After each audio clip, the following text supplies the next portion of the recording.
Perdón, empezamos con el primer problema técnico, tenía el micrófono silenciado. Bienvenidas y bienvenidos a todos y todas.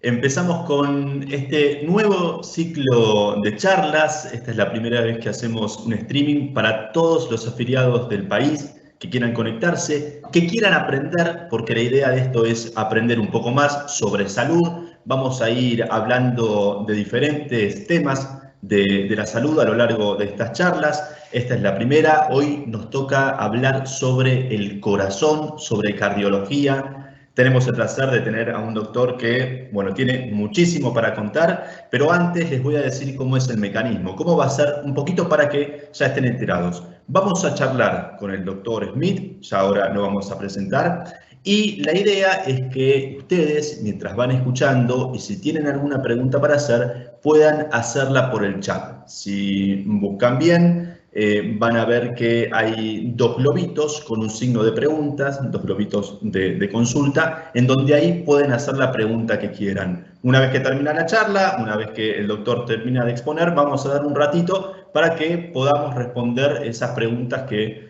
ustedes necesitan saber. Así que, si les parece, ya somos bastantes unidos. Les agradecemos a todos por participar, por estar acá. Espero que lo disfruten realmente. Espero que esto llegue a todo el país, porque nuestra idea es unir a todas las personas del país, a todos los afiliados y afiliadas de IOSFA, y que sepan un poquito más sobre el tema. Si les parece, entonces, les cuento que vamos a hablar sobre el corazón, como les decía, sobre hipertensión particularmente, y sobre cómo cuidarnos de estos asuntos en tiempos de pandemia y en tiempos de aislamiento, en donde todo se vio modificado, ¿no?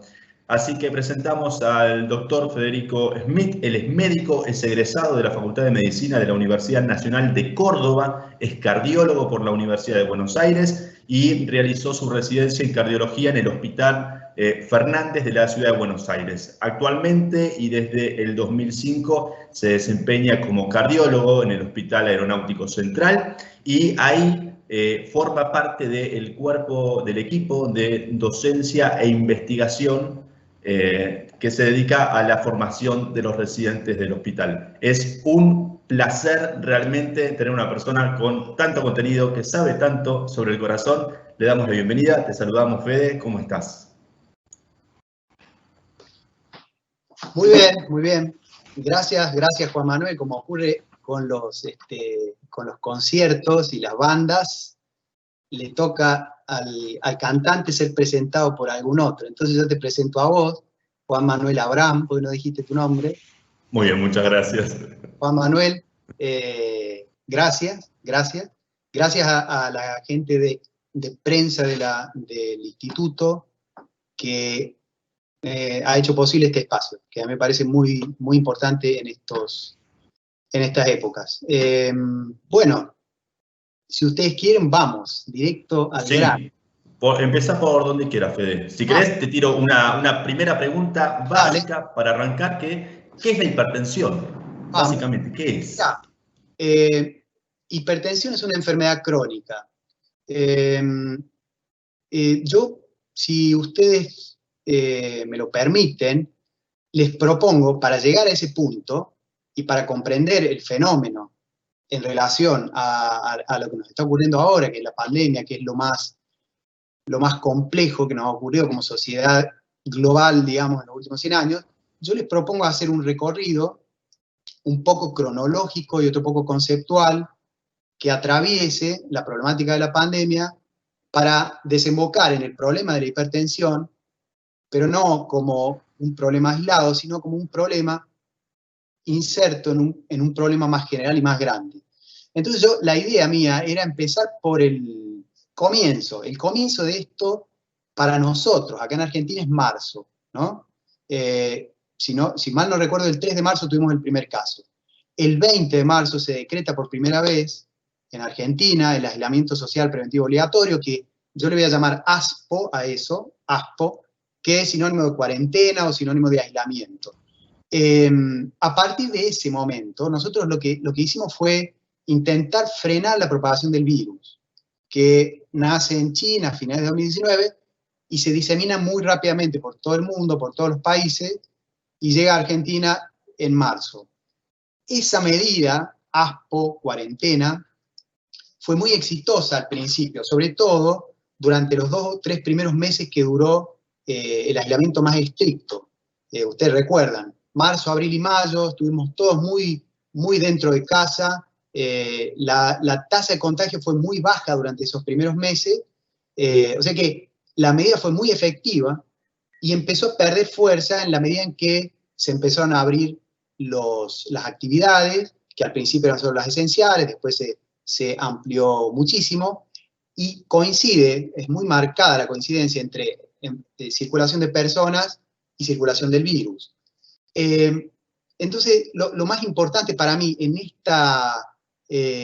cualquier charla que se pueda escuchar o dar sobre cuestiones de salud, a mí me parece que es muy importante comprender que todavía estamos en pandemia y que el mejor consejo que uno puede dar, médico, desde el punto de vista sanitario, es quedarse en casa. Hoy ya no tenemos más ASPO. Esto ha cambiado en estos días. Ahora tenemos DISPO, distanciamiento social preventivo y obligatorio, ¿no? Es decir, uno ya puede salir de casa, pero eso no debería confundir, ¿no? Seguimos estando en pandemia. En algunos lugares del país la cosa está muy difícil, con muchas ocupaciones de camas de terapia intensiva y con los médicos muy saturados de laburo. De manera que a mí me parece que el consejo más sensato hoy, más allá de todos los otros problemas que existen, sigue siendo quédate en casa en la medida que puedas, y si no podés evitarlo, salí con barbijo, respeta las distancias, higienízate bien, ¿no? Más o menos por ahí, yo empezaría por ahí, empezaría diciendo eso. El aislamiento preventivo tuvo una potencia, digamos, importante para frenar el virus, pero generó otros problemas, ¿no? Que es por ahí por donde nos lleva a nosotros al tema hipertensión arterial y a la problemática cardiovascular en general. Lo que generó fue distancia entre los médicos y los pacientes, ¿no? Fue muy intenso durante los primeros 3 meses del aislamiento, porque era obligatorio quedarse en casa, los pacientes perdieron contacto con sus médicos, y esto generó mucha preocupación entre pacientes y entre médicos. No sabíamos bien cómo encarar este problema. Y empezaron a aparecer dudas acerca de qué impacto podía tener el aislamiento en otros problemas, en otras enfermedades. De modo que lo que nos ha pasado entre tantísimas cosas es que hemos perdido contacto con los pacientes. La idea fue, en principio, resolver los problemas relacionados con el aislamiento de algún modo. Ahí se inserta la telemedicina, digamos, ¿no? Es decir, una manera de reconectarnos con los pacientes sin tener que salir de casa. Vamos a ir armando conceptualmente así la charla. Fede, ¿cómo fue al principio? Recién estabas hablando de que cambió la modalidad de atención y que de repente la gente no iba al consultorio. ¿Cómo fue la respuesta de la gente en ese primer momento? ¿La gente se adecuó fácil? ¿Hubo que, por ejemplo, comunicarse quizás de los institutos con las personas que tienen alguna patología? Mirá, la cuestión tiene varias dificultades. En principio a los pacientes no les cuesta nada hablar o recibir llamadas de un médico, ¿no? de un cardiólogo o de cualquier otro especialista. Es más, lo que yo observo es que es muy central esto. Hay que entender que nosotros, hasta que ocurre esta pandemia, administrábamos un poco desde el consultorio la salud de las personas. Las personas venían a nosotros. De golpe ocurre que la gente no sale más de la casa, ni los médicos ni los pacientes. Hay que tener en cuenta que muchos médicos quedamos aislados también, porque no éramos terapistas, no éramos infectólogos ni epidemiólogos, los hospitales y los institutos cerraron todos, la atención ambulatoria se cayó virtualmente, y nosotros, digamos, nos tuvimos que obligar a ir a buscar a los pacientes. De alguna manera hay que entender la telemedicina como esto, como un mecanismo de reacción de la comunidad médica para meterse en la casa de los pacientes, virtualmente, ante la ausencia de la posibilidad de lo presencial, ¿no? Así que yo te diría que la reacción más importante que yo observo en los pacientes es tranquilidad. Si vos es lo primero que te surge. Necesitan eso, ¿no? Porque hay un montón de incertidumbres de las que vamos a hablar un poquito ahora. Así que yo te diría que eso. Después hay una serie de dificultades que tienen que ver con la capacidad del sistema médico, de los médicos y de los institutos y de las obras sociales, capacidades técnicas, ¿no? Porque cuando uno habla de telemedicina a veces no sabe bien de qué está hablando. Pueden ser recetas por mail, llamados telefónicos, videoconferencias, pero también manejo de historias clínicas virtuales. Entonces uno podría decir, bueno, en un extremo ideal, lo que estaría piola, muy piola, es que todo el sistema de salud estuviera digitalizado y virtual, para que cuando un médico atiende a un paciente por teléfono pueda ver la historia clínica en su casa, ¿no? Y no atender a ciegas, que muchas veces nos ocurre esto. Uno habla con un paciente del cual no conoce mucho y la charla dura 1 hora, porque hasta que el paciente te cuenta todo lo que le ocurre, eso se podría resolver muy fácil teniendo toda la historia clínica digital. Pero ese es un problema, la distribución de tecnologías es muy dispar, pero te estoy tirando cosas que, digamos, para entender la complejidad. Hay que entender que, como todo en esta pandemia, nos llueve sin preparación a mucha gente, casi todos. Por supuesto hay sistemas que tienen más fácil la cosa, por distintas razones, y lo han podido resolver mejor. Contesta tu pregunta, seguimos, ¿cómo lo ves? Sí, perfecto, perfecto. Antes de seguir, quería mencionar 2 cosas. La preocupación de los médicos respecto del aislamiento tiene que ver con 2 cuestiones. Una, la falta de controles. Es decir, los pacientes no pueden ir a controlarse sus problemas habituales. Esto genera ansiedad, por supuesto, en los pacientes y preocupación en los médicos porque podría ocurrir que empeore el pronóstico cardiovascular. Si los pacientes se pasan 1 año, 1 año y medio, esperemos que esto se termine antes, pero pongamos que estamos mucho tiempo con estas restricciones, mal control de la presión arterial, falta de controles de laboratorio para ver glucemias, colesterol y otras cuestiones, podrían generar, es una sospecha, es una hipótesis que hay que probar, por supuesto, pero podría ocurrir. Y el segundo mecanismo muy importante es que los pacientes tienen miedo de salir. Todas las personas tenemos miedo de salir hoy, ¿no?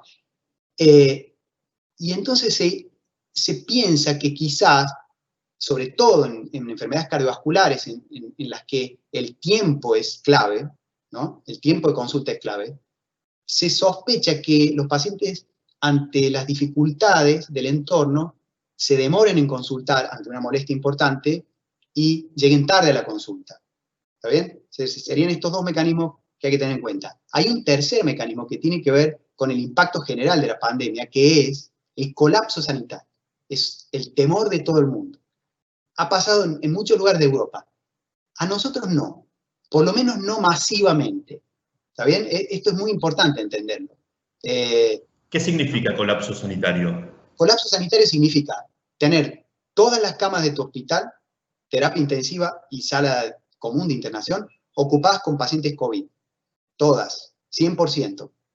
Eso implica, primero, que hay otros pacientes COVID que ya no tienen acceso, aunque hagan las formas graves. Y segundo, hay otras enfermedades que tienen formas graves y que no pueden recibir atención adecuada porque nos quedamos sin camas. Eso genera colapso sanitario. Y genera otro concepto que es un poco tenebroso, que es el de techo terapéutico. En Europa lo utilizaron mucho a esto. Techo terapéutico significa, mirá, a vos, porque tenés 90, vamos a decirlo así, tenés 90 años y tenés comorbilidades, tu expectativa de vida no es tan grande, y acá al lado tengo un señor de 40 que, si no fuera por esta COVID, viviría 40 años más. Entonces le doy la cama de terapia intensiva al de 40 años. Esto es terrible, es tremendo, pero esto ha pasado en Italia, en España, ¿ven? En Francia, no, y en Estados Unidos, en algunos lugares. Nosotros, el manejo que hemos tenido nos permitió, o nos viene permitiendo, vamos a decirlo así, sortear esta dificultad. Porque lo que ocurre ahí es que si el paciente está teniendo un infarto y va a consultar, no va a tener su cama, no va a tener forma de ser atendido. Un infarto, un accidente cerebrovascular o una neumonía de otro origen grave. ¿Está bien? ¿Más o menos? Sí, que además todas estas cosas que decir, por ejemplo, un infarto, es algo que se necesita ayuda médica al instante. No puede esperar un día o que se desocupe una cama. Es en el momento. Una persona tiene un infarto, necesita asistencia. Es correcto, ¿no? Sí, tal cual, tal cual. Tanto en las enfermedades del corazón agudas como en las enfermedades del cerebro, los accidentes cerebrovasculares, el tiempo es clave, ¿no? Tiempo es cerebro, tiempo es miocardio, se dice en el ambiente, ¿no? Claro. Son pocas, realmente, en el cerebro tenemos menos tiempo todavía. El corazón capaz que te permite, pero no mucho, ¿no? Tenés 1 hora, 2, 3, y hay que tener en cuenta una cosa, Juan Manuel, muy impresionante de las enfermedades del corazón. Casi la mitad de los pacientes que tienen un infarto mueren por arritmias fatales en la calle. No llegan al hospital. Claro. Antes de llegar al hospital, Antes de llegar al esa persona hospital, fallece. es un montón. Es decir, Sí. que uno tiene que tener en cuenta que el paciente que uno ve en el hospital ya zafó de la forma más común de morir por este tipo de enfermedades, ¿no? Claro. Son problemas muy importantes. Telemedicina, entonces. Vamos a ir poniendo como globitos. Bien. A ver, acá arriba, pandemia. ¿Está bien? La vamos a poner ahí, después la vamos a buscar.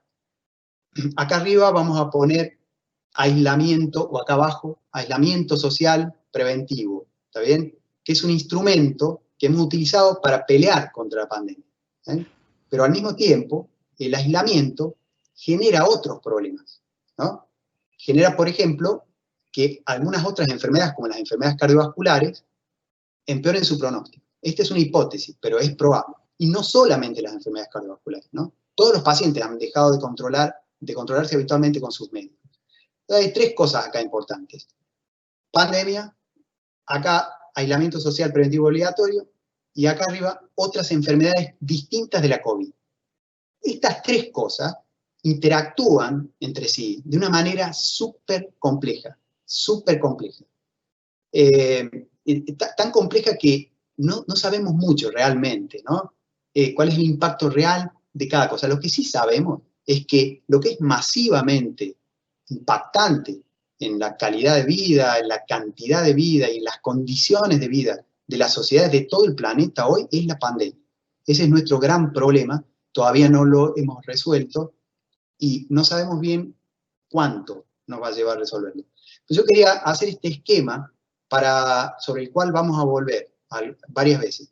Entonces, acá arriba, enfermedades cardiovasculares u otras enfermedades no COVID, acá la pandemia, acá el aislamiento, la cuarentena, y en el medio, que es donde estoy yo, la medicina en general, de la cual la telemedicina es una parte, pero la medicina en general está trabajando sin parar, digamos, ¿no? Desde hace muchos meses, en distintos frentes. Al principio ocurrió que los epidemiólogos, los infectólogos, que fueron los que administraron un poco las estrategias para frenar la propagación del virus, tuvieron mucho laburo.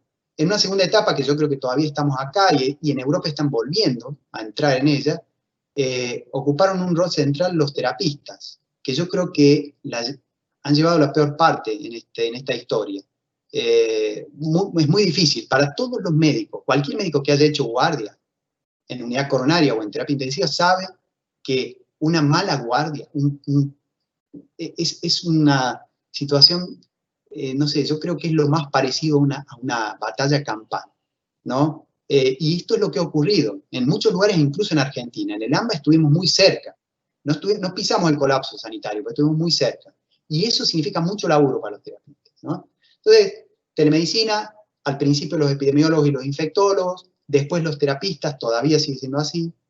Y ahora hay que ver hacia dónde deriva, si vamos a tener o no vacunas, después quizás hablemos algo de eso. Pero lo que me interesa es que notemos esta relación muy compleja que hay Para eso, para entender la complejidad de la relación, a mí se me ocurrió que podíamos plantear un ejercicio mental que es pararse alternativamente en un lugar o en otro y ver cómo influye o qué ocurre desde esa perspectiva. Entonces yo había punteado ciertas cosas. Desde la perspectiva de la pandemia, que yo insisto es el problema más grande que tenemos, es causa de enfermedad y muerte. No tiene cura, no tiene vacuna, por lo menos hasta hoy. El impacto sobre la psiquis, sobre la psicología de las personas es impresionante. Los psiquiatras hablan de una pandemia paralela de trastornos mentales o enfermedades mentales. Es impresionante. Reconfigura la relación interfamiliar. El hecho de que estemos encerrados hace 9 meses en casa y que salgamos muy poco, nos obliga a estar mucho más tiempo con la familia. Eso a alguna gente le va bien y a otra gente no tanto. En China yo leí un artículo que decía que habían aumentado un 30% los divorcios, por ejemplo, ¿no? Eso es impresionante. Eso es impacto, digamos, ¿no? Es algo que atraviesa a toda la sociedad por igual, independientemente del estrato social que uno ocupe, ¿no? Por supuesto, siempre a los más desvalidos les pega peor. Pero Ahora todo esto de estar, bueno, en cuarentena, que afecta desde el lugar psicológico, que afecta a las relaciones, que de alguna manera también empieza a estresar a las personas porque uno quizás quería salir y no podía, bueno, el encierro también lleva a un estrés. ¿Eso está ligado directo a lo cardiovascular? ¿Eso puede generar algo? sí, claro, por supuesto, claro. Mirá, te tiro esta y sigo con el punteo. La depresión es hoy reconocida como un factor de riesgo cardiovascular. Los pacientes que están deprimidos, comparados con pacientes que no están deprimidos, en igualdad de condiciones, el resto de las condiciones iguales, depresión, no depresión, los pacientes deprimidos tienen peor pronóstico cardiovascular. Es así, por supuesto que pega. Fíjate esto, para que vayamos, termino el punto y te termino con esta pregunta que me gusta. Reconfigura la relación entre países. Todo este tema de las vacunas funda una nueva geopolítica. Ahora estamos todos negociando, comprándoles a grandes farmacéuticas cantidades infernales de remedios. Esta relación de dominación y dominado que hay entre los países se acentúa. También se acentúa la diferencia que hay entre pobres y ricos. Esto también lo hemos visto un montón. Y lo que dijimos al principio, amenazó, colapsó en muchos lugares los sistemas sanitarios. Eso visto desde el punto de vista de la pandemia. Desde el punto de vista del aislamiento, que es lo que vos me preguntás, yo a la pandemia la entiendo así, la entiendo como un gigante. El aislamiento, que es una respuesta a eso, es nosotros tirándole palitos, ¿está bien? Para que se entienda más o menos la dimensión del asunto. Es muy buena la cuarentena para frenar la propagación del virus si se hace correctamente, como nosotros le hicimos durante 3 meses. Pero está claro que el mundo occidental, por lo menos el mundo occidental, no está hoy en condiciones de una cuarentena estricta como las medievales o como la que hace China, que es una sociedad muy diferente a la nuestra. Ellos están encerrados hace un año, más o menos, con unas restricciones muy importantes. Pero nosotros no podemos. En cualquier país de este lado del mundo, en Occidente, ha ocurrido que las personas salen igual, aunque venga tu gobierno y te diga que no. ¿Ah? Y después se van aflojando, porque los gobiernos representan a las sociedades que los votan, o sea que van acompañando esos procesos. Y ha ocurrido esto. O sea que el aislamiento es una pequeña intervención al lado de la pandemia, muy chiquita, ¿no? Al mismo tiempo, genera esto que vos decís, sobre que ya la pandemia nos genera un estrés muy importante, el aislamiento nos genera otros tipos de estrés, ¿no? Hay también en la bibliografía una relación entre aislamiento y mortalidad, ¿no? Esto se ve sobre todo en los países de Europa que tienen muchos pacientes geriatrizados y asociado con la depresión, lo que ven es que los pacientes se mueren más, tienen una mortalidad mayor que los viejos que se quedan en casa con su familia, contenidos, cuidados, ¿no? Entonces, desde la perspectiva de la pandemia, el impacto es impresionante. El ASPO es una medida pequeña, chiquita, que es como tirarle palitos a un gigante.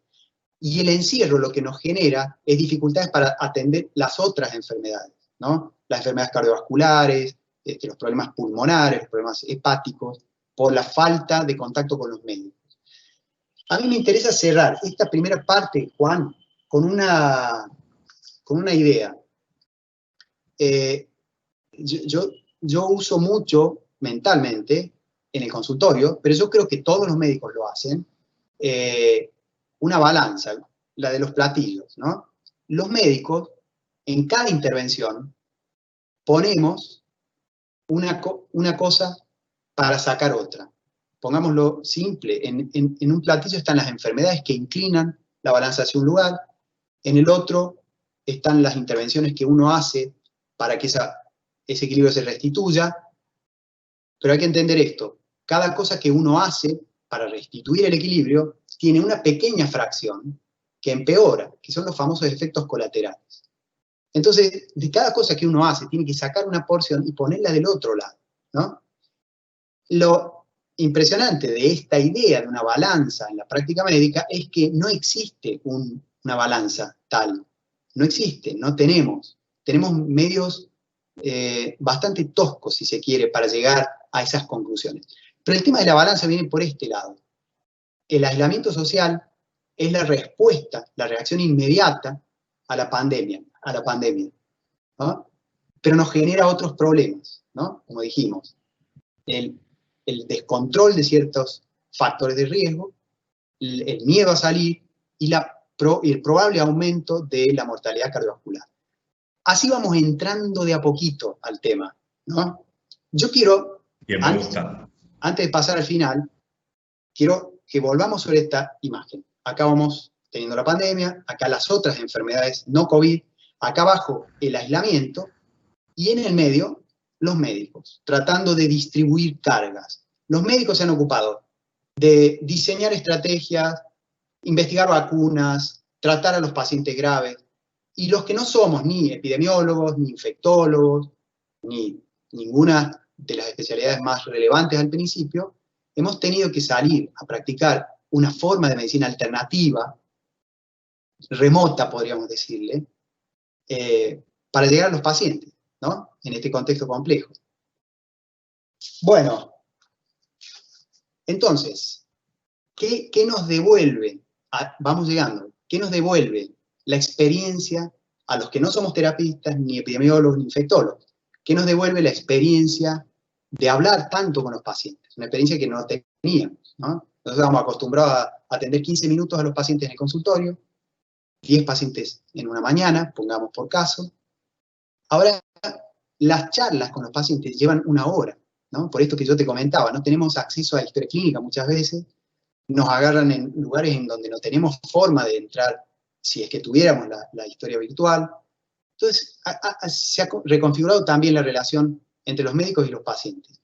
Hay una cosa que es la razón por la que a mí me parecía piola empezar hablando por hipertensión arterial, que es que 8 de cada 10, 9 de cada 10 pacientes con los que uno habla tienen como parte del problema por el que consultan el descontrol, vamos a ponerlo entre comillas, descontrol de la presión arterial.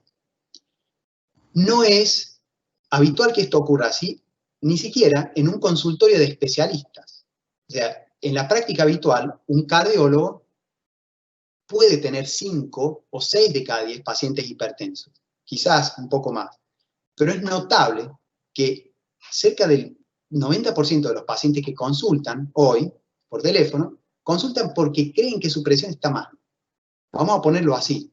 Bien, esto es algo que aparece durante el aislamiento. O sea, esta suba del porcentaje de las personas que piensan o creen que pueden tener algún problema de hipertensión surge en el aislamiento. Y por otro lado, ¿cuál es el factor de por qué puede pasar? O sea, más allá del estrés y todo, quizás hay temas de alimentación también. Cambió, ¿no?, la manera de alimentarnos en el aislamiento de repente.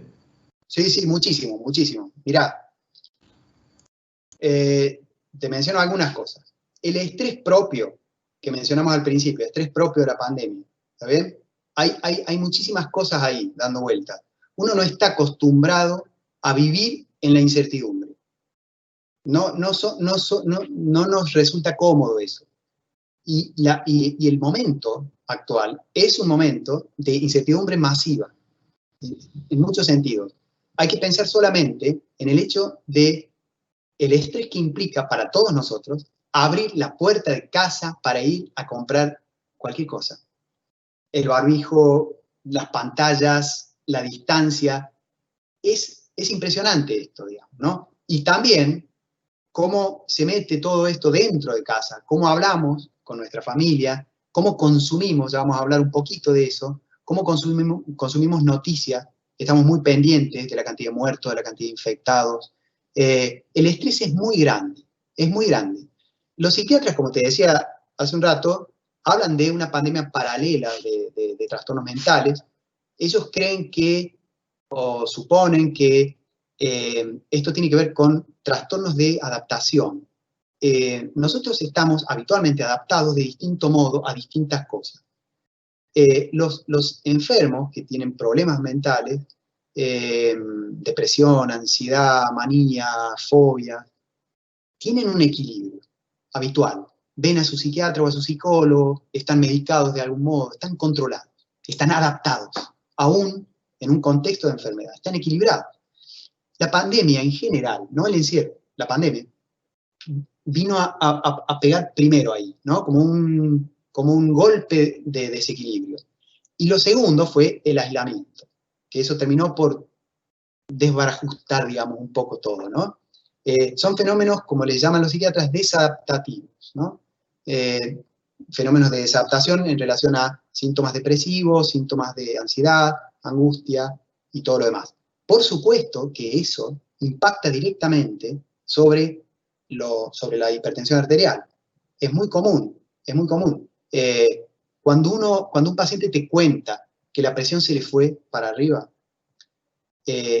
yo no sé en porcentajes, no voy a decirlo porque no lo sé realmente, pero hay una buena cantidad de pacientes que encuentran el desencadenante en el estrés. Estrés laboral, estrés familiar, la pérdida de un ser querido, ¿está bien? O sea que claramente el estrés de la pandemia, sumado al encierro, influyen directamente. Pero además vos mencionaste otras cosas que que están muy presentes. El sedentarismo se multiplicó. Hay muy poca gente que ha podido, por lo menos durante los primeros 3 meses. Y ahora la verdad es que uno ve gente moviéndose en la calle, pero la verdad es que ha bajado mucho, aumentó mucho el sedentarismo. Hay un promedio de aumento de peso en estos meses que deberíamos poder medir estadísticamente, a ver qué valores. Pero yo tengo pacientes que han aumentado 30 kilos en 9 meses, ¿no? Por supuesto, no todos, pero la mayor parte aumentó 4, 5, 6 kilos, ¿no? Entonces va sumando. Estrés, el encierro, el sedentarismo, el aumento de peso, el combo, digamos, es explosivo, ¿no? Esto explica un poco por qué la mayor parte de los pacientes consulta por hipertensión. La hipertensión es como un fusible. Si te parece una imagen, es un fusible. Arranca por ahí, es un síntoma, vamos a decir, ¿no? Es una enfermedad, pero es un síntoma. Ya vamos a ir llegando. Me ibas a decir algo. Supongamos, ¿no? Hagamos una suposición. Yo tengo 31 años, no tengo problemas de hipertensión, pero supongamos que durante todo el aislamiento, bueno, comí mal, sedentarismo, todas estas cosas, y creo de alguna manera que puedo tener hipertensión. ¿Cuáles son los síntomas que puedo detectar para hacer una consulta con un cardiólogo? ¿Qué es lo que siento en el cuerpo que puedo llegar a sentir para decir, uy, me parece que la presión está subiendo o está bajando? Quizás es al revés, ¿no? Mira, te contesto corto con el concepto general y después vamos a una parte que es interesante porque habla de los síntomas asociados a la hipertensión, pero no cualquier síntoma, los síntomas peligrosos. Bien. El concepto general, Juan, es que la hipertensión es una enfermedad silente. Es silente, no da síntomas. ¿Está bien? Mucha gente asocia algunas manifestaciones clínicas, como la cefalea, que es muy común, con subas de la presión arterial. Y lo constatan cotidianamente. Cada vez que les duele la cabeza, se toman la presión y la tienen alta, o más alta que lo habitual. Ahora, no hay una relación causa-efecto ahí, o por lo menos, no está claramente establecida. Conceptualmente, yo creo que la mayor parte de los cardiólogos va a estar de acuerdo con esto. La hipertensión no da síntomas, no da síntomas. Entonces, te paso a tirar algunas otras cosas que son importantes. Vos me preguntabas qué es la hipertensión al principio. Te digo lo que sabemos, porque es un proceso súper complejo también, ¿está bien? Lo que sabemos, es una enfermedad crónica, ¿está bien? Es una enfermedad crónica. ¿Qué significa? Que el daño lo acumula durante años o décadas. Ahora vamos a detallar esto. Es una enfermedad crónica, la más común en el mundo occidental, por choreo, vamos a decir, coloquialmente, por robo. 4 de cada 10 personas en los países occidentales tienen hipertensión arterial crónica. 4 de cada 10. Es un montón. Esto es algo así como que vos vas caminando por la calle no sé, por Florida, fuera de la pandemia, un montón de gente, y vos tocas a una persona, esa tiene hipertensión. Dejás pasar 2, tocas la tercera, tiene hipertensión. Dejás pasar 3, tiene hipertensión. Dejás pasar 2, tiene hipertensión. Así de brutal es la presencia, la prevalencia, como le llamamos técnicamente, de la enfermedad hipertensión arterial crónica.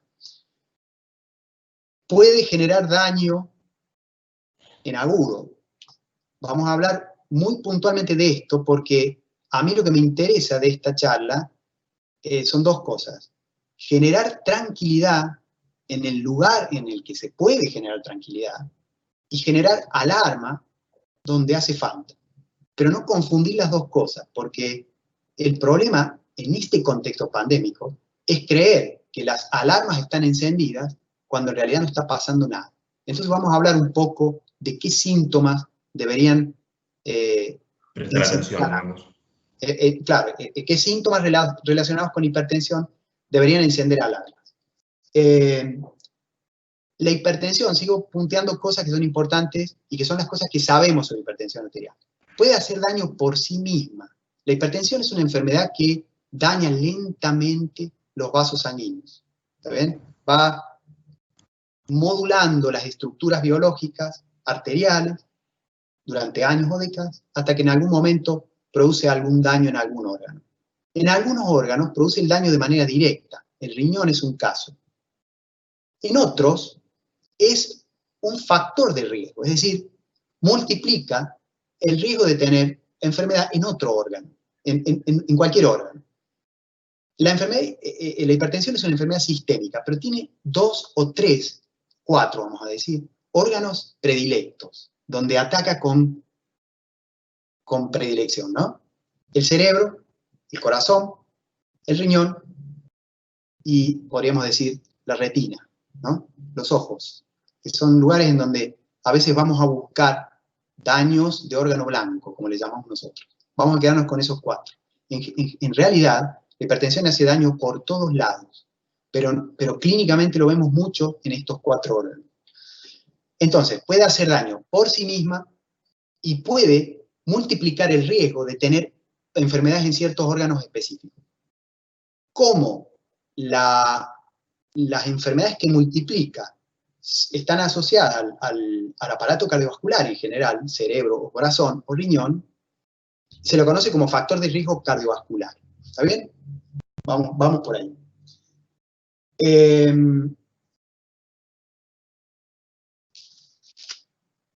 Vos me preguntaste, yo lo anoté acá, fue tu primera pregunta. Cuando nos juntamos para ver cómo iba a funcionar todo esto, me preguntaste algo sobre lo que se llama conceptualmente agregación familiar. Sí. Es decir, tenemos más chances por ser parte de una familia con padre y madre hipertenso, ¿no? Yo y mis hermanos, pongamos. Sí, existe. No está claro el mecanismo. Como en muchísimas enfermedades, hay un componente genético y un componente ambiental. El problema con la hipertensión es que está marcada por ambas cosas, porque vos compartís con tus hermanos la genética un poco, porque son los mismos padres, y también el entorno, los hábitos. Y como se cree que los hábitos, sobre todo los hábitos alimenticios, durante la infancia tienen algún impacto en el desarrollo futuro de hipertensión arterial, es muy difícil saber qué es lo que cuenta. Pero alcanza con saber que no es tan matemático como otras enfermedades genéticas en las que si tu papá la tiene, vos la tenés. Eso no ocurre así, pero existen familias de hipertensos, vamos a decirlo así. Bueno, y una cosa más que quería decir, que el gran problema de la hipertensión es la ignorancia.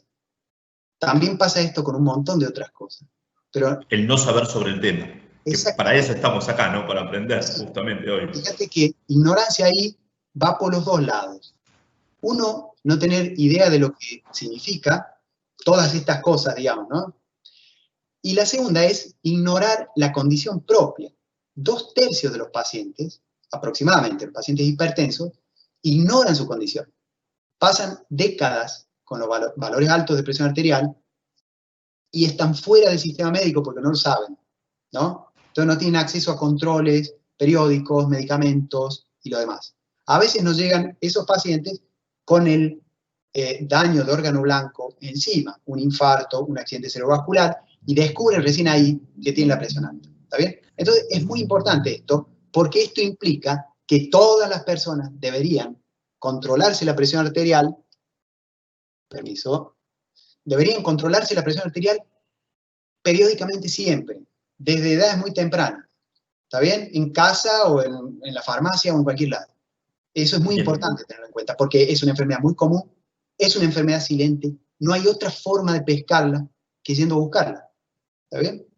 Tengo dos preguntas para hacerte que me parece que aportan a lo que estás diciendo.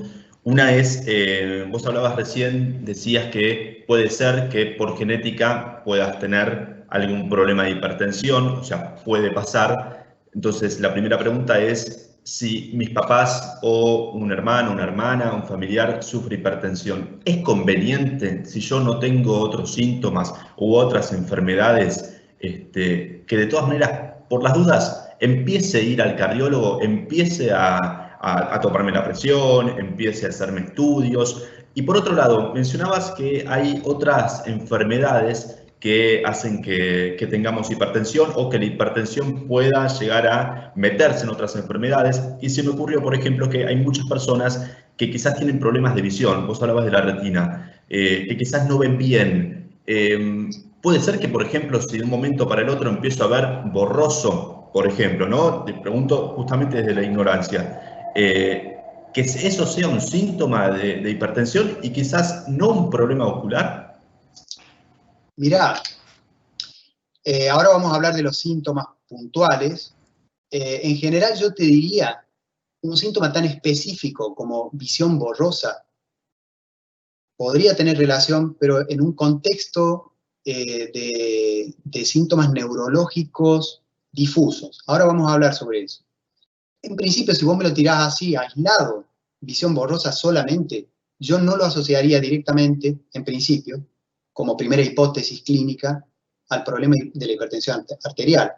Hay otras manifestaciones clínicas que son mucho más relevantes y mucho más graves. Pero no te olvides, Juan, que la hipertensión es silente. No te va a decir mucho durante mucho tiempo. O sea que no queda otra. Ahora, esto, como vos preguntás, ¿significa que uno a los 20 años tiene que ir al cardiólogo? Yo contestaría categóricamente a esto que no. Pero esto es un problemón.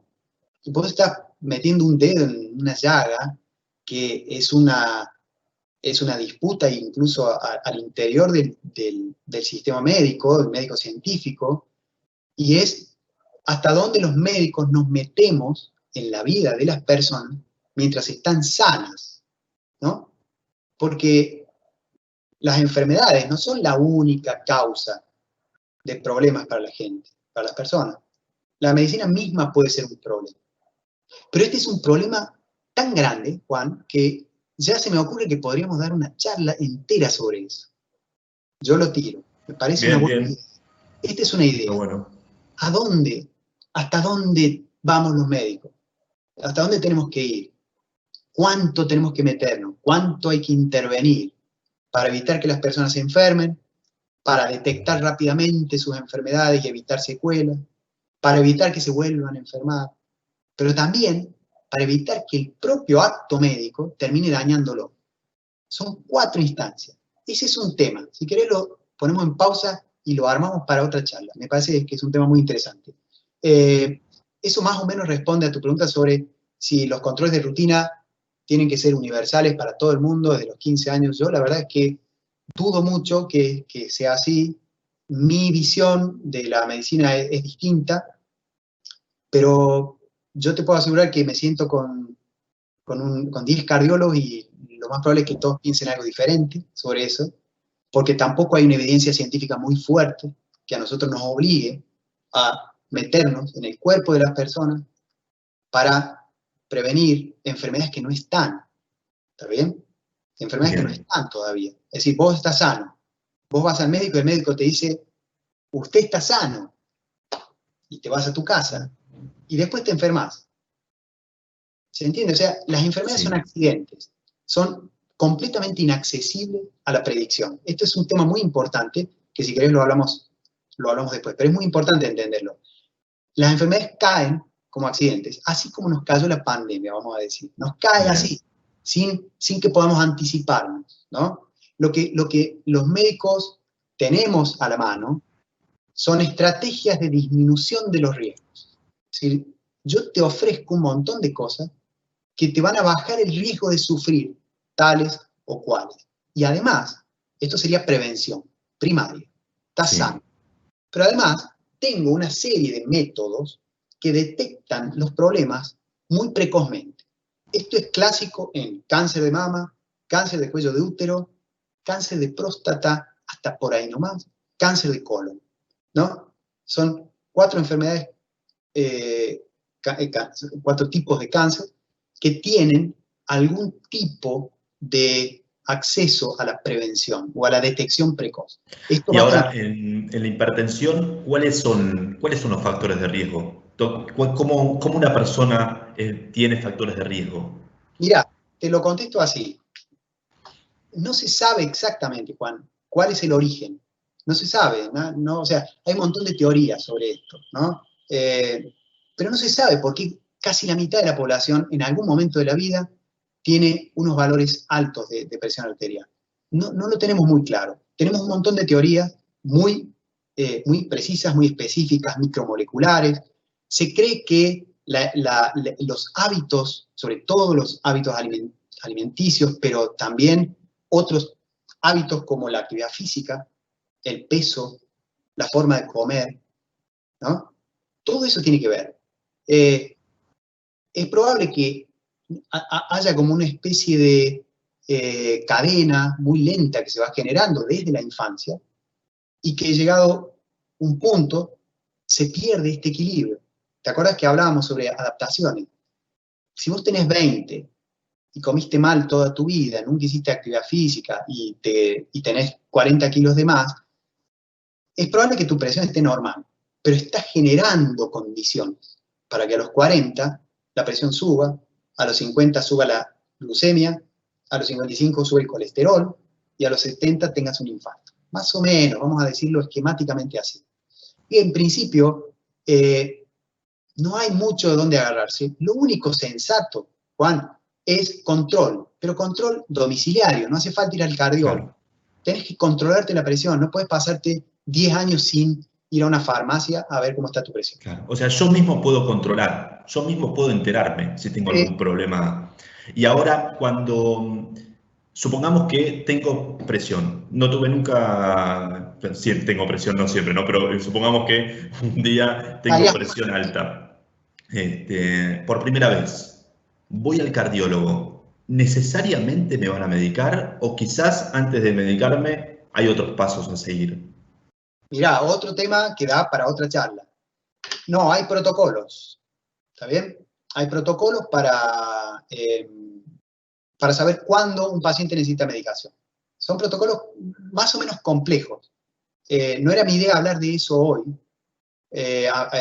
pero lo tiramos y lo dejamos. Vamos anotando, Juan, si te parece, temas, porque de cada una de Sí, estas, perfecto. como las viñetas de las historietas, con cada una de ellas se puede armar un tema. Pero a mí me parece que el problema del tratamiento farmacológico en general, cuándo lo inicio, con qué droga, cuánto tiempo, qué dosis, cómo lo monitoreo, es un problema de la hipertensión arterial crónica en un paciente estable, en un contexto estable.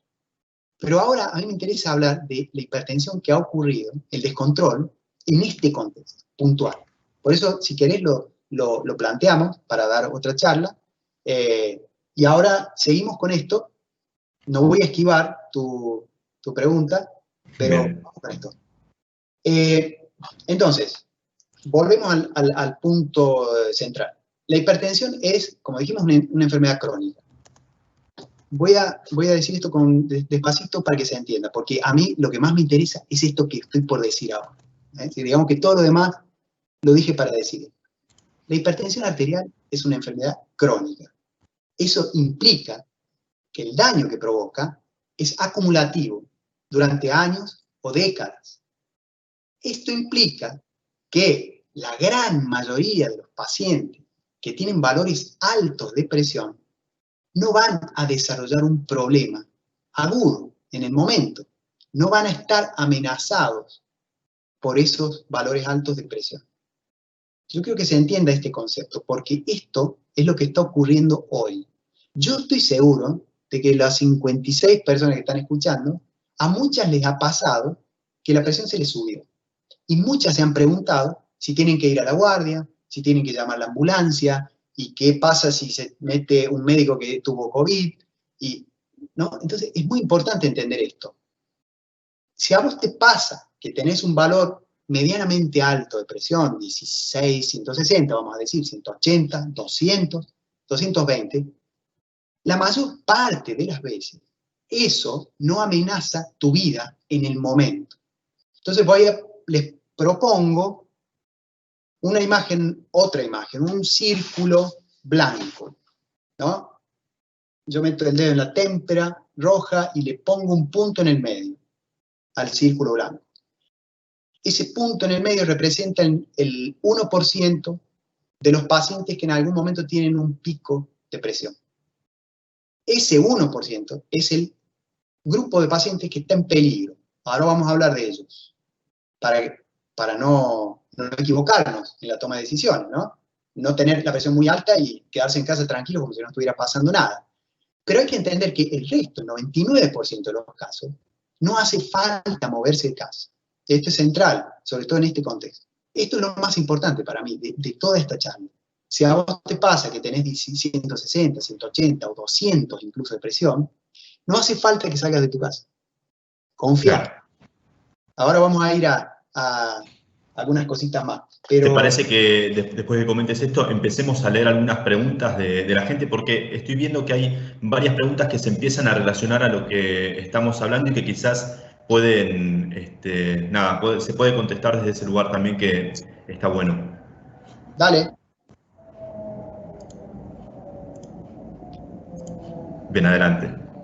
Te dejo seguir lo que estabas comentando. No, que si te parece, Juan, vamos con una ronda de preguntas ahora y seguimos. Yo tengo marcadito acá donde lo dejé. Así bien, que...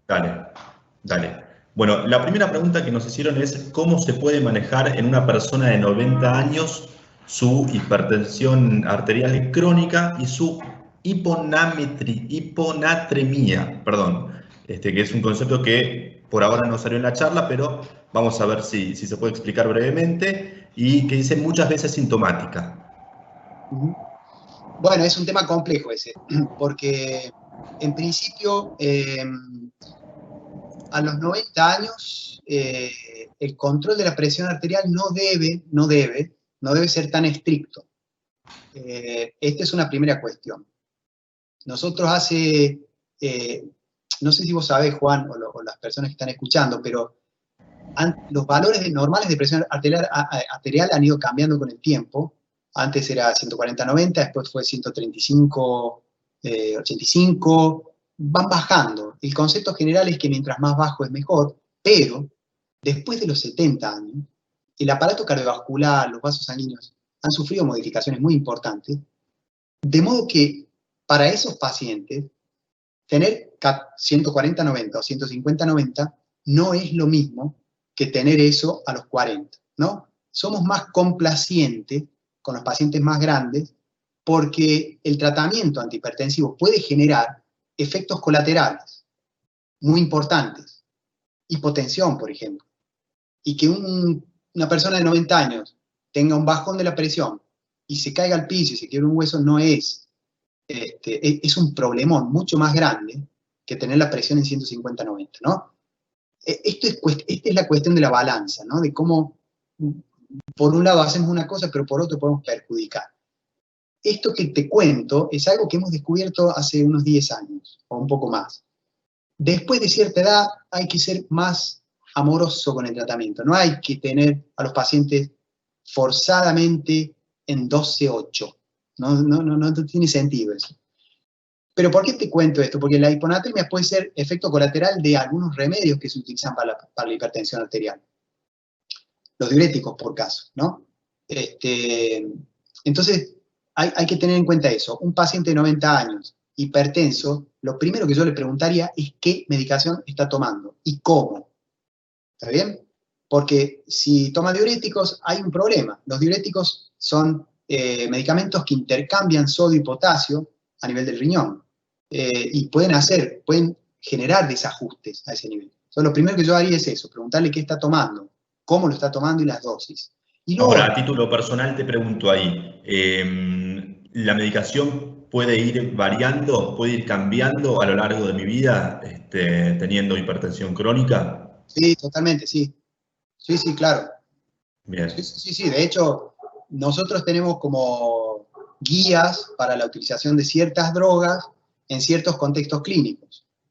Si vos tuviste un infarto, la droga de elección es tal.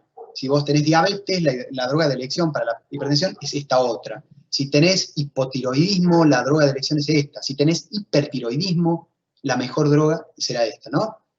Así que con el tiempo, y según cómo vaya cambiando tu estatus, tu estado de salud, y las comorbilidades que vayan apareciendo, se va modificando muchísimo. Además, hay otra cosa mucho más acá, que es la eficacia que uno encuentra del tratamiento en cada paciente.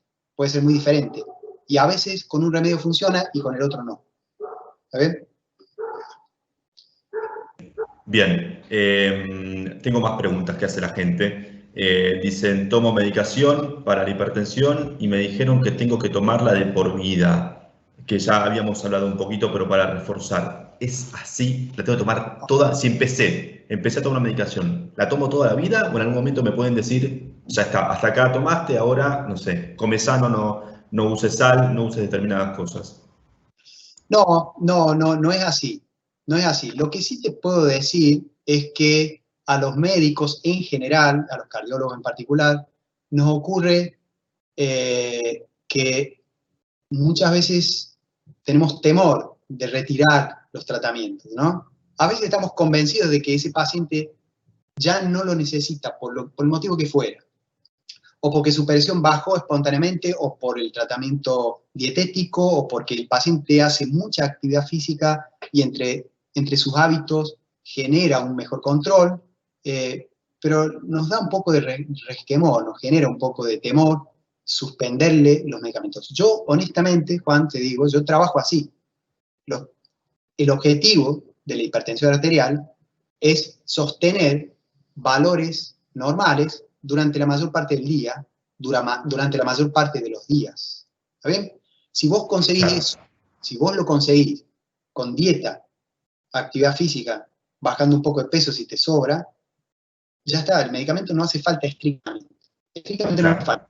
Después lo que hay que ver es si vos tenés además otras patologías alrededor de la hipertensión arterial que te obliguen a tomar esos remedios, pero por otras cuestiones. ¿Está bien? Eso es una complejidad mayor, pero más o menos es esto. Relacionado también a esto, hay también acá una pregunta que está muy buena y que quizás es algo que muchas personas no saben y está bueno hablarlo. El tema de los tensiómetros digitales. Primero, ¿puedo confiar en el tensiómetro digital? Y por otro lado, si tengo hipertensión, ¿me conviene quizás comprarme uno? ¿Es algo que puedo utilizar yo solo y que puedo leer, puedo aprender? ¿O tiene que haber una persona que sepa un poquito del tema para que me diga? Mirá, con respecto a los tensiómetros digitales, lo que pasa es lo que pasa con toda tecnología. Hay buena tecnología y mala tecnología, hay tensiómetros que funcionan muy bien y otros que no. Un problema que se genera ahí es cuál es el patrón oro. Es un concepto que utilizamos mucho los médicos para decir de algo que es la mejor forma de medir. Por ejemplo, el patrón oro para enfermedad coronaria es el cateterismo coronario. No hay nada mejor para saber si las arterias están enfermas. ¿Cuál sería el patrón oro para medir la hipertensión? ¿Qué aparato? ¿No? Es muy difícil. ¿Cuál? ¿El que se infla la goma manualmente? ¿El digital más caro? Es difícil esto, es difícil. Antes usábamos unos tensiómetros de mercurio. Esos eran muy precisos. Yo creo que esos eran los mejores. Pero no se usan más porque el mercurio es tóxico, igual que los termómetros, ¿no? Pero la capacidad, la precisión del termómetro de mercurio, yo creo que no la tiene ningún aparato hoy. Pero creo que los buenos tensiómetros digitales dan valores fiables. Y lo que yo hago muchas veces es pedirles a los pacientes que traigan el aparato para medirlos con nuestros aparatos, que se supone que estamos en un medio hospitalario, controlado, ¿no? Van a estar calibrados. Claro, No, se supone que va a claro. estar calibrado, pero no siempre ocurre así, ¿está bien? Yo incluso te digo, como yo no tengo hipertensión arterial, a veces uso mi propio brazo como calibrador. Si el Claro. aparato me da muy alto, yo digo, esto no está funcionando bien. Alguna vez me habré Entonces, equivocado y tengo la presión alta, ponele, pero lo que quiero decir es, yo les pido eso, traen el aparato, medimos varias veces con el que tenemos nosotros, controlamos con el que tienen ellos, si la diferencia no es muy grande, funciona, ¿está bien? ¿y cuál es mejor, el de muñeca o el de brazo para vos? O Mira, sea, ¿y cuál recomendás? voy a decir con honestidad esto, Juan, yo Sí, no tengo el dato posta, pero yo sé bien, que los mejores tensiómetros digitales son de brazo, no de muñeca. bien, Y, y, bárbaro. por- y la contracara de esto es, hay muchos más aparatos baratos de muñeca que no funcionan que aparatos de brazo que no funcionan. Te podría decir esto así como concepto general, pero no es mi tema, no podría decirlo. Lo que sé es que nosotros en el hospital tenemos otro acceso a la tecnología y otro acceso al control de los aparatos que usamos, y entonces no es una mala idea que cualquier persona que se controla con su cardiólogo cada tanto lo lleve en el bolso, lo controle ahí, y Claro. es una forma de resolver. Bien, acá tengo una pregunta que está ligada directamente con el tema del aislamiento y la pandemia. Dicen, hace varios meses que sigo con la misma medicación y no consigo turno con mi médico, pero me siento bien, dice esta persona. ¿Tengo que sacar turno pronto, pregunta, o puedo seguir esperando a que la situación de la pandemia calme? Juan,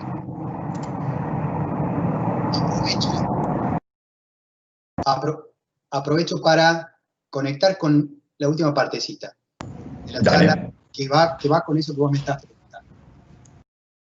¿Qué pasa con los picos? ¿No? Dijimos hace un ratito que si la presión arterial está un poco alta, en general no me va a hacer daño, pero ¿qué pasa con el pico? ¿Me quedo tranquilo? Tengo 180 de presión, ¿está bien? ¿Qué hago?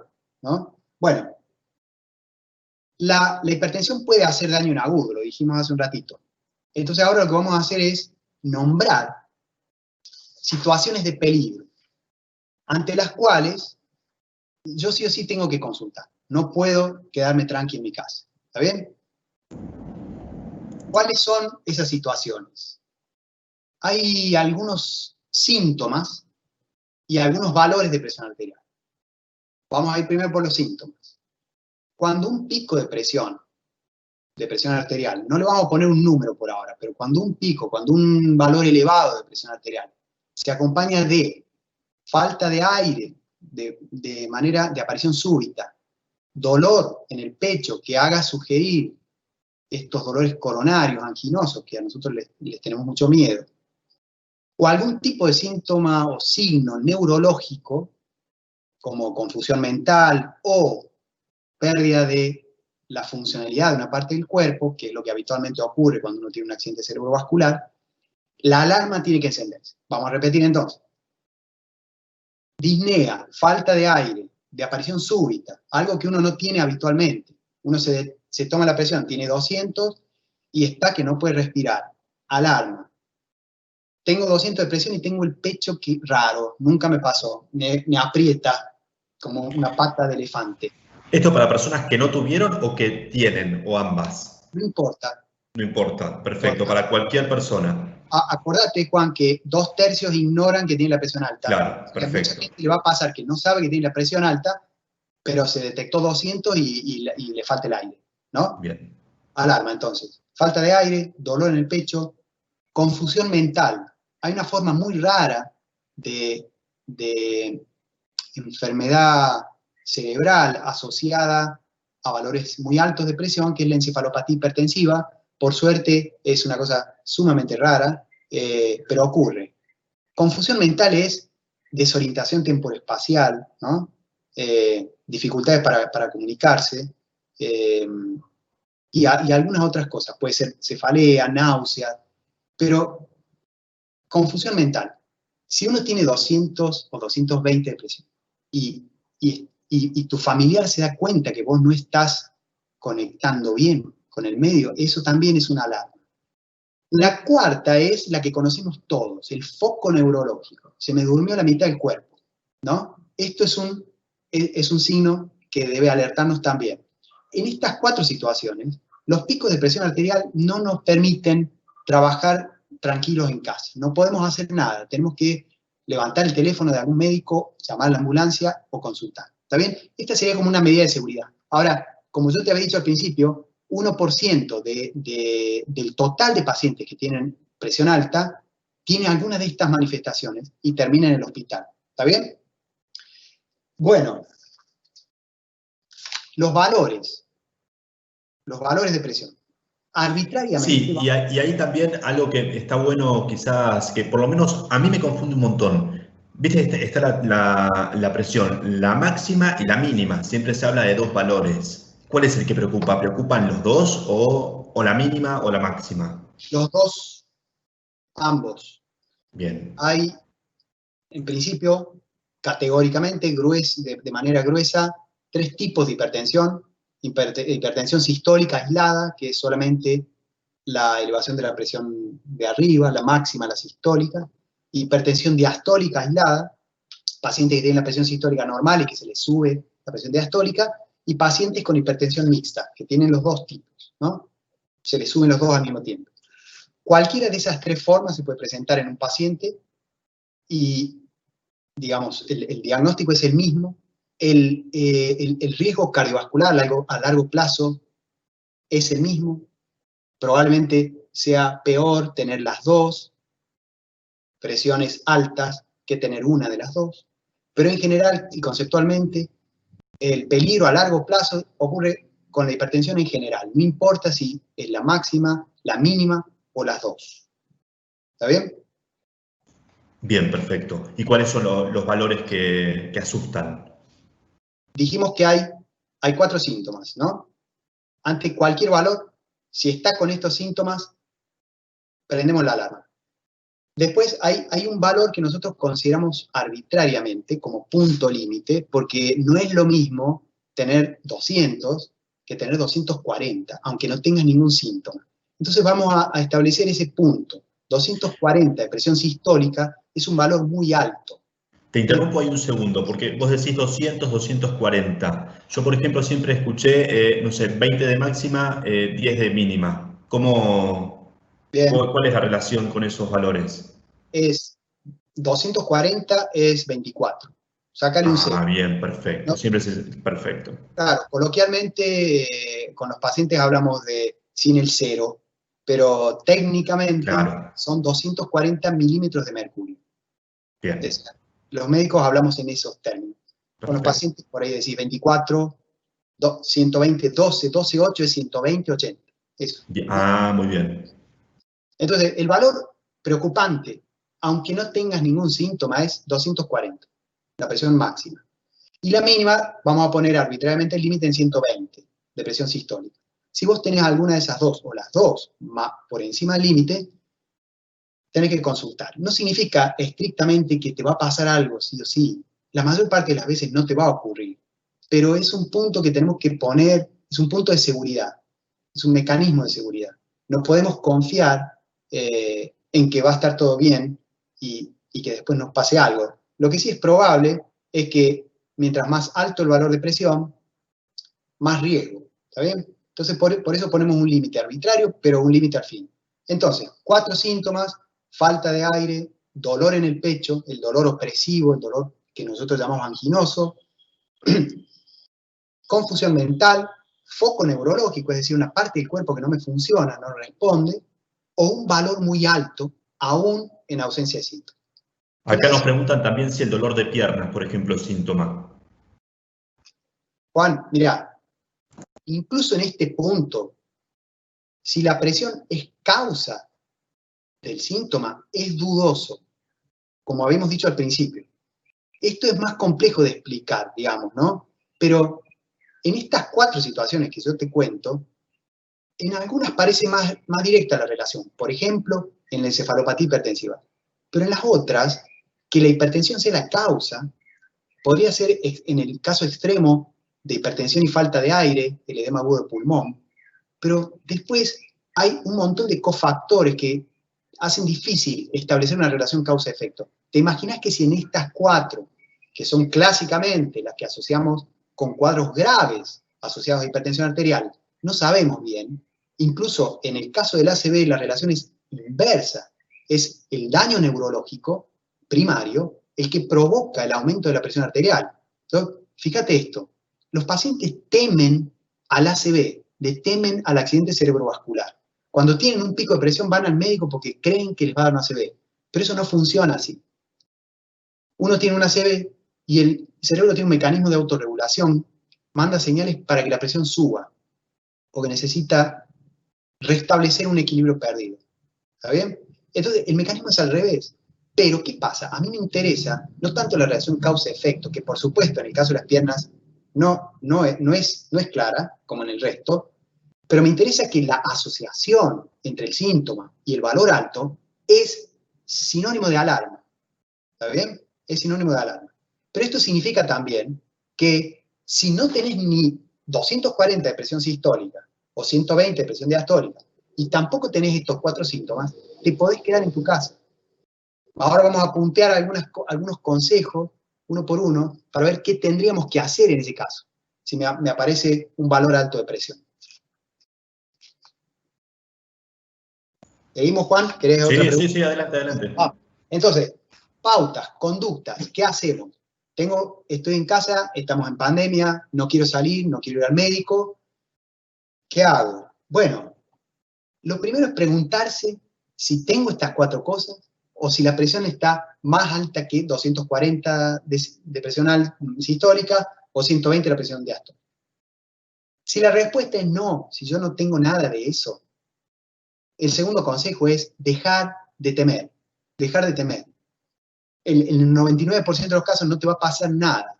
Es más, es mucho más estresante y peligroso, más en este contexto, salir de tu casa e ir a una guardia, que puede ser 10 veces más estresante que el problema que originó la elevación de la presión arterial. Es mucho más estresante eso que quedarse en casa y esperar. ¿Está bien? Entonces, el primer consejo sería ese, dejar de temer.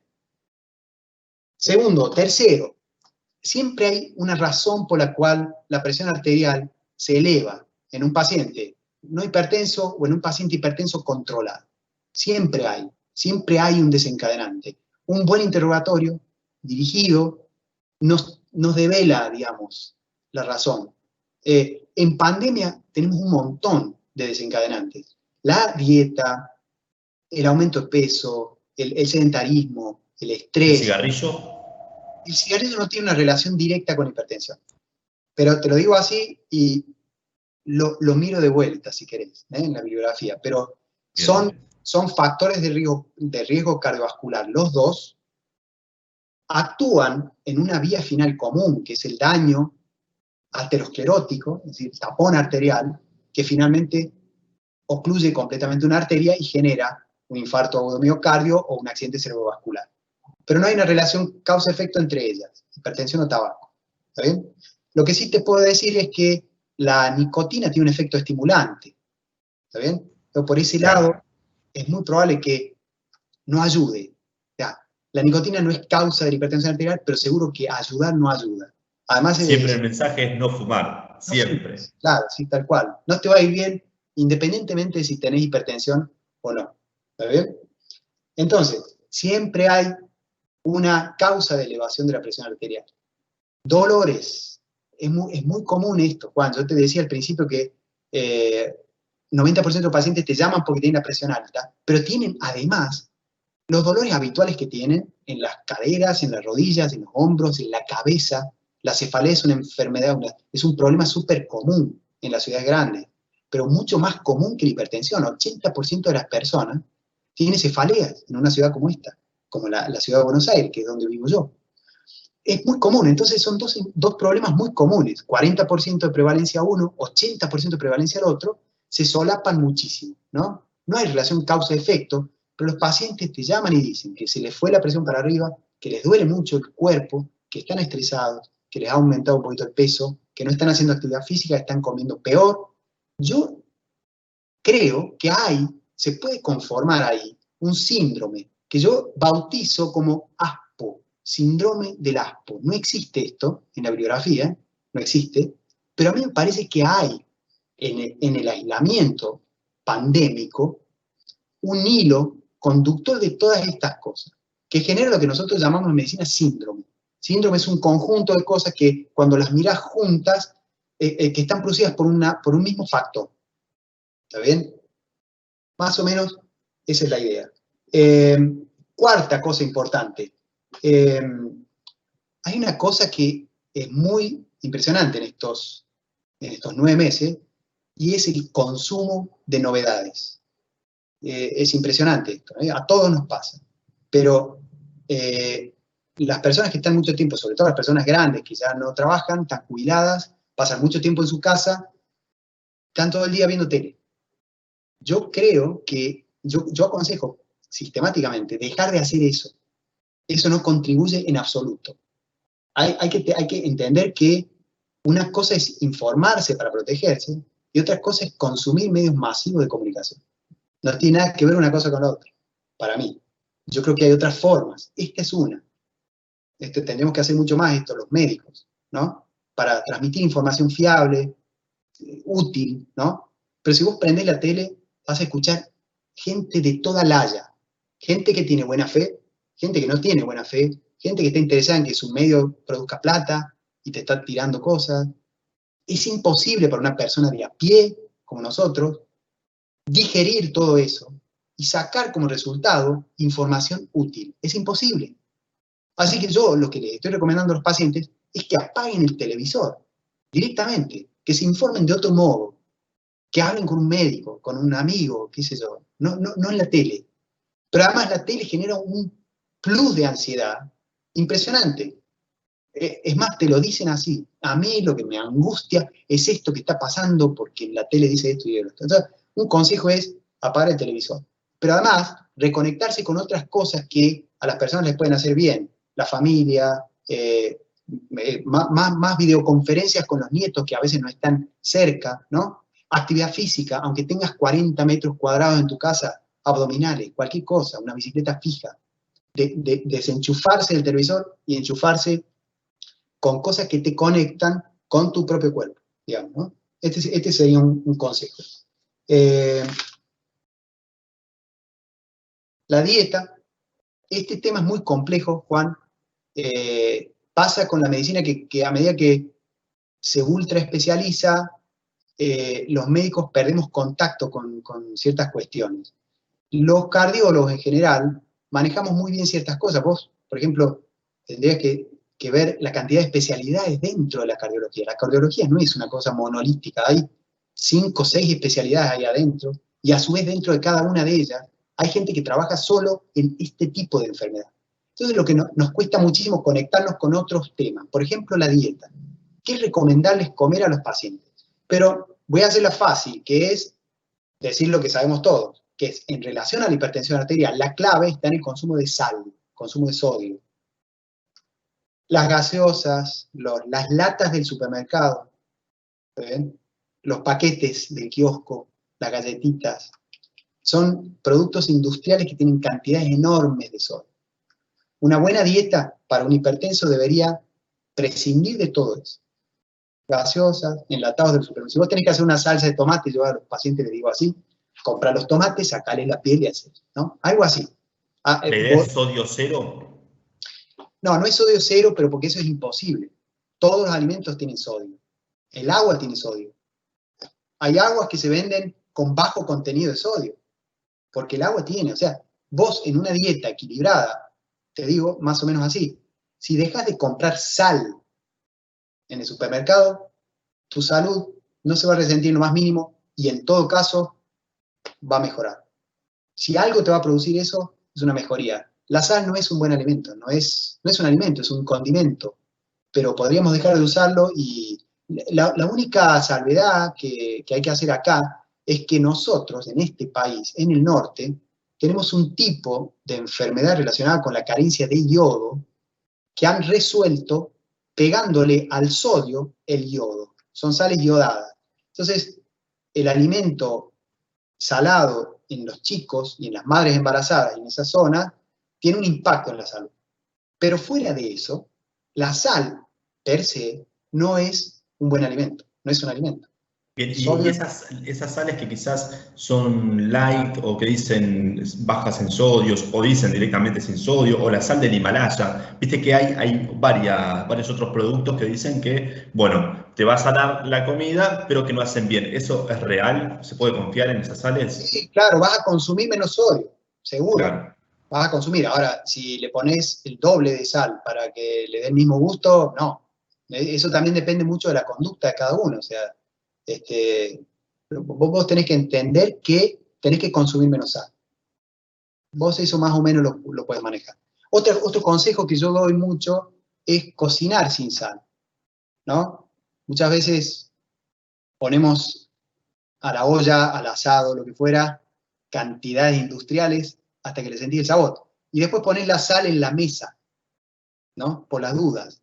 Todo eso es inútil desde el punto de vista nutricional, digamos, ¿no? Y podría ser perjudicial. Entonces, un consejo sería, para controlar el consumo de esa sal, cocinar sin sal y después ponerle un poco al plato para sentir el sabor. Esa es una.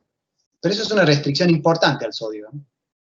No todos los pacientes hipertensos necesitan restricción al sodio. Hoy estamos hablando de esos pacientes que han sufrido una pequeña elevación de la presión arterial. En ellos, quizás convenga, en el contexto de aumento de peso, del sedentarismo, el estrés, convenga bajar más el consumo de sodio, porque bajar de peso te puede llevar meses, ¿no?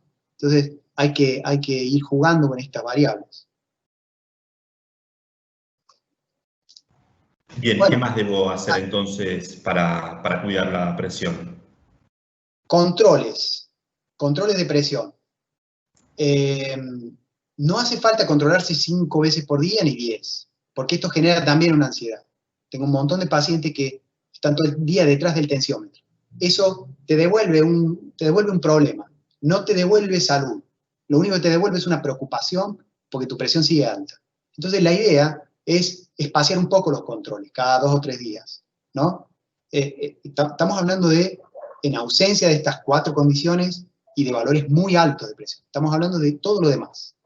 Entonces, controles de presión, en general, a mí me encantaría decir que todos los pacientes, todas las personas tienen a mano un teléfono para poder hablar a un médico, ¿no? O para poder mandarle un registro de controles de presión para que tu médico sepa. Esto sería ideal, esto sería muy bueno realmente. Es el último consejo de todos. Ojalá todos tuviéramos eso en este contexto complejo, ¿no?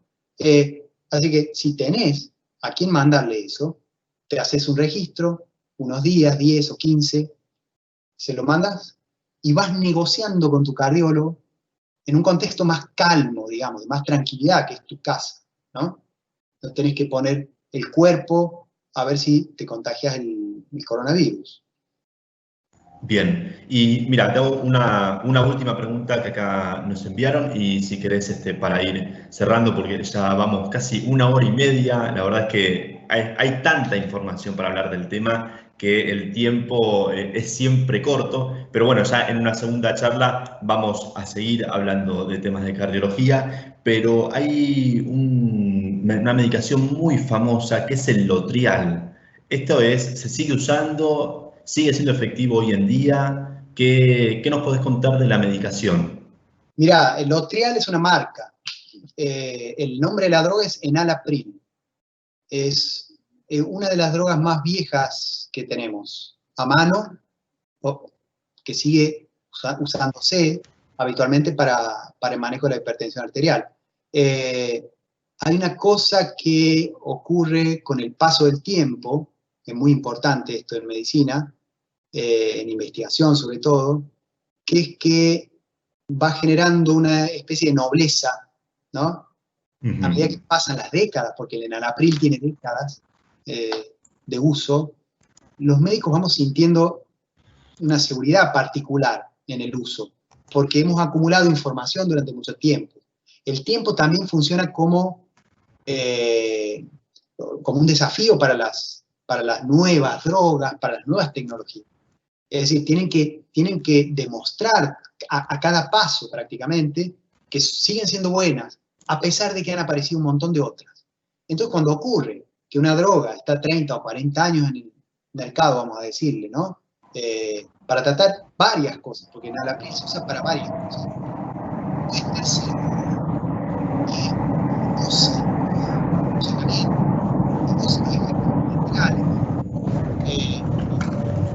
puede estar seguro de que el manejo de esas drogas es mejor, ¿no? Así,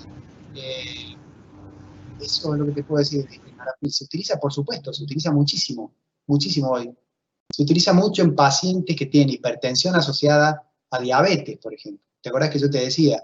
El contexto clínico, la comorbilidad, si aquella enfermedad que se asocia a la hipertensión arterial, en cualquier caso, nos guía en el tratamiento. Los diabéticos en general son tratados con enalapril o con alguna variante más moderna, porque han aparecido otras drogas también, ¿no? No es el único. De la familia de enalapril, que se llaman IECAS, inhibidores de la enzima convertidora de angiotensina, hay varios. Yo uso mucho el enalapril por esto que te digo, porque tiene décadas y ese tiempo te da una tranquilidad, una seguridad. Bien, bueno, creo que realmente yo por lo menos aprendí muchísimo hoy. Pongo mi ejemplo porque yo no sabía mucho sobre hipertensión. Yo le contaba al doctor cuando empezamos a hablar de todo este tema que mis padres, mi mamá y mi papá, ambos sufren de hipertensión de toda la vida y como él decía al principio de la charla, si era genético, fue la primera pregunta porque digo, desde el desconocimiento uno a veces tiene miedo. Pero lo que me pasó en esta charla fue aprender un montón. Ahora sé y creo que todas las personas que nos vieron saben muchísimo, muchísimo más sobre hipertensión y sobre cuidados en este tipo de momentos como es un aislamiento. Si querés, Fede, dar alguna conclusión final, algo más que quieras agregar o algo que la gente tenga que saber que quizás no mencionamos hasta ahora. Mirá, sí, te voy a confesar algo antes de despedirnos. Nosotros nos hemos juntado varias veces a conversar sobre el armado de esta charla.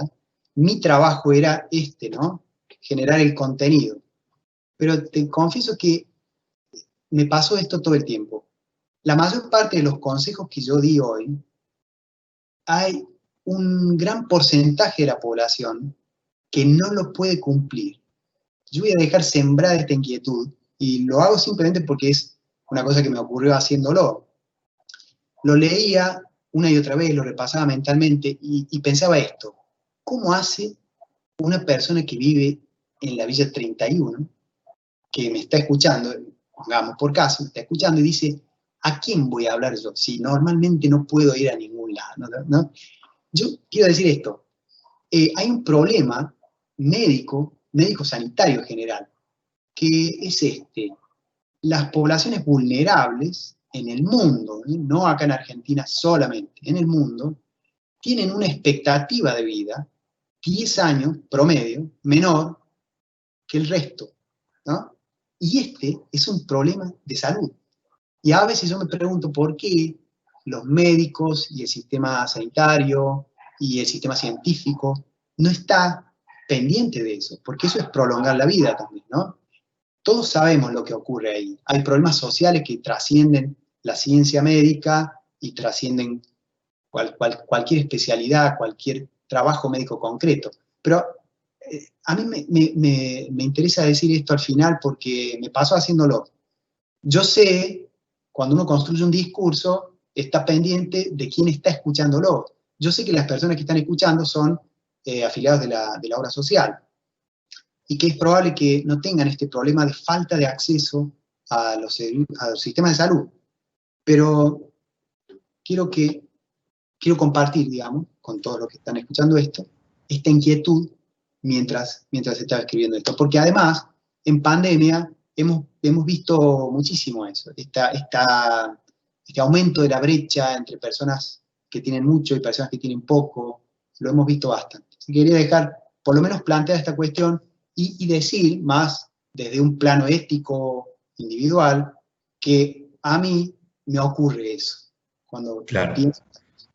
Lamentablemente, tener una buena salud termina siendo clasista muchas veces y termina siendo de privilegio. Digo, más allá de que tengamos hospitales públicos, que la gente, por suerte, vivimos en un país en donde hay hospitales públicos y se puede acceder a la medicina pública. De todas maneras, como decía Fede, la persona que vive en un lugar hacinado, que no tiene quizás condiciones, que no accede al agua, que no accede a la comida, tener una buena salud se convierte en algo de privilegio. Y está buenísimo que nombres esto, y está buenísimo que lo diga un médico, que lo diga un profesional, porque a veces, muchas veces, pasamos por alto estas cosas y no tenemos en cuenta que hay personas que realmente no pueden acceder a tener una salud, una buena salud, más allá de la atención médica, ¿no? Digo, comer bien a veces es más caro que comer mal, muchas veces. Entonces también es importante decirlo, que todos estos consejos que vos das, que son realmente muy buenos y que aprendimos un montón, también hay gente que no puede cumplirlos. Y ojalá que algún día esto cambie. Bueno, Fede, la verdad, yo quedé realmente encantado con esta charla.